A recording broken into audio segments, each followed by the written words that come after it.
Welcome to the deep dive. Today we're getting into something really quite striking. Mm. This idea that you, as a person, might actually mirror the tabernacle.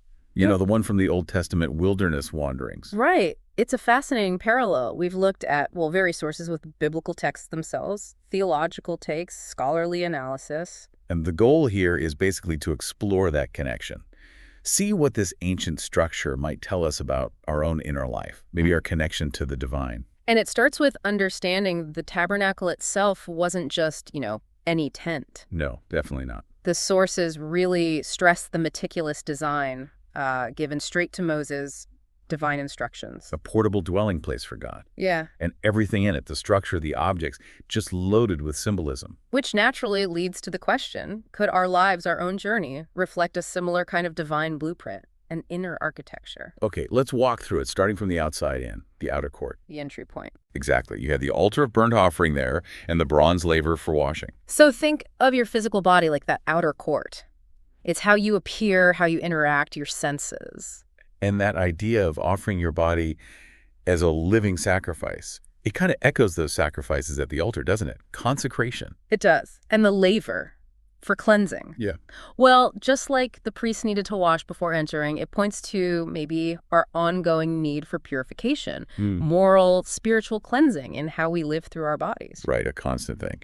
Okay, so moving deeper, you get to the holy place. Inside the tent itself, this housed the golden lampstand, the table of showbread, and the altar of incense. Okay, so if the outer court is the body, maybe the holy place is like the mind or the soul. That's the parallel often drawn. The Yeah. lampstand, the menorah, represents divine light, wisdom, understanding. Think of like the lamp of the body idea from Matthew. That inner illumination. Exactly. And the fact that its light was meant to burn continuously suggests, a need for a constant spiritual insight or discernment in us. And the showbread. Spiritual food, nourishment for the soul. We need constant feeding with truth, with understanding. Makes sense.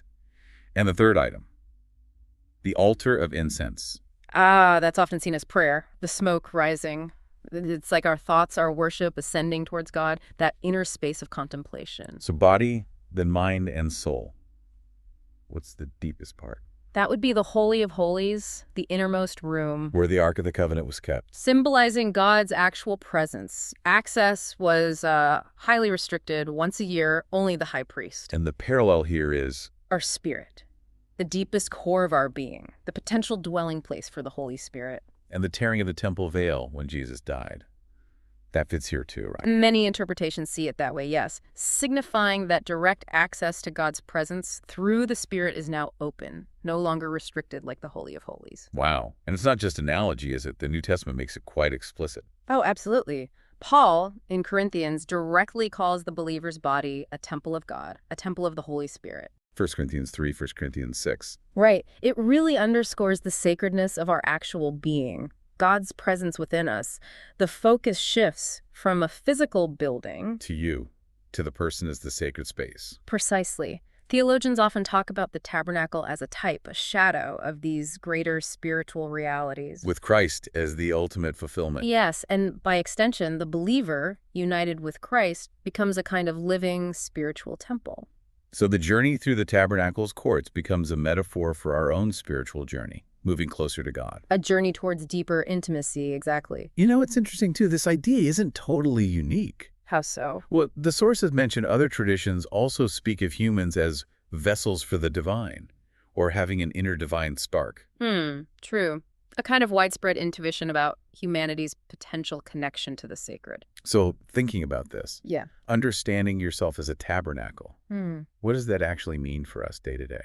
Well, it could foster a much deeper awareness of God's presence within you, that potential for constant communion. And responsibility too, perhaps. Definitely. An ethical responsibility to honor your body, mind, and spirit, treating them as the sacred spaces they potentially are. So here's maybe a final thought to leave with everyone. If you are a living sanctuary, how does that change the way you care for those different chambers inside? Yeah. What kind of presence are you cultivating in your own personal Holy of Holies? A powerful idea to reflect on. Thanks for exploring it with us today.